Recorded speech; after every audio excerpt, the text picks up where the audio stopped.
kedekatan ibu bapak kepada anak, orang tua kepada anak, menjadikan keluarga itu lebih harmoni. Biasa aja, ikhlas aja, tenang, gembira, ya. Syukur gitu. Anak tuh diajarinnya begitu, kembali kepada fitrahnya. Apa fitrahnya anak? Ajarin dia rasa syukur, ajarin dia rasa gembira, menerima. Nggak usah berlebihan, nggak usah target tinggi-tinggi, nggak usah, biasa. Ya, nggak usah. Kalau kembali lagi pada cerita saya tadi, Pak, terus kemudian anaknya waktu SD bisa baca nggak? Ya bisa. Pada akhirnya bisa. Dan alhamdulillah mengalami percepatan. Karena apa? Waktu di SD dia baru ngerasain enaknya belajar. Bayangin umur 4 tahun dipaksa belajar, SD bosen belajar. Itu akhirnya anak-anak mengalami penurunan. Dan itu saya melakukan riset panjang lama. Begitu. Anak-anak yang performanya bagus di TK, begitu SD dia turun karena bosen banget. Ya. Karena pelajaran diulang lagi, itu lagi, dia rasa, ini aku udah master. Anak-anak kita umur 4 tahun, 5 tahun dipaksa baca. Silahkan bapak pergi ke sekolah SD, tempat paling sunyi, paling sepi adalah library, perpustakaan. 5 tahun udah pintar baca, tapi perpustakaan itu kosong. Anak-anak Jepang nunggu mobil baca, nunggu pesawat baca, nunggu bus baca. Anak kita nggak usah anak-anak kitanya juga nggak begitu. Akhirnya gara-gara saya ceramah begini, orang tua terstimulasi, naik bus, naik mobil, naik Grab, seolah-olah dia pengen jadi pecinta buku, dia baca buku. Pak, 5 menit saya ngantuk, Pak. Ya nggak biasa. Ada kawan saya bilang, saya coba Pak, mau baca buku di bus, waktu itu saya pengen muntah malah. Puyeng Pak, ya kan nggak biasa. Kan ironi ya, anak umur 4 tahun, 5 tahun dipaksa baca, umur 7 tahun nggak suka baca. Nggak suka. Coba suruh pergi perpustakaan, bercanda anak-anak.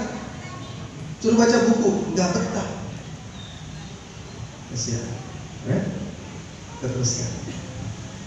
Oke, inilah kita gunakan quality time. Apa itu quality time? Quality time adalah masa yang kita gunakan, waktu yang kita habiskan sehingga memberi kesan positif, sehingga bermakna kepada anak. Indikatornya apa Pak Catur? Kalau dia ingat.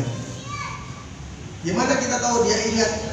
Kalau kita lagi naik mobil, ngobrol-ngobrol sama anak, lagi di rumah ngobrol sama anak, tanya, Abang, kamu masih ingat gak waktu kita dulu nginep di hotel yang itu? Oh iya ingat banget tuh ya, kan waktu begini.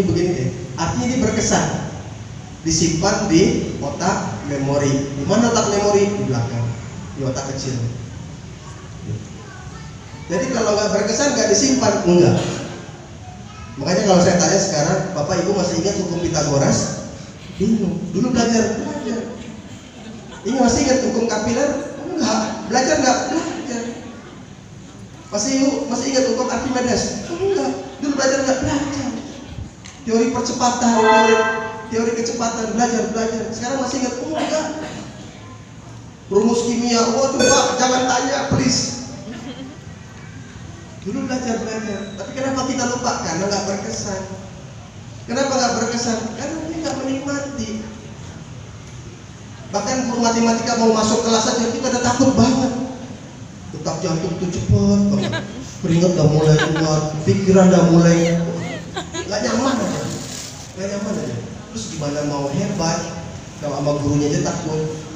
Yang saya heran, guru pun bangga kalau dia ditakuti oleh murid.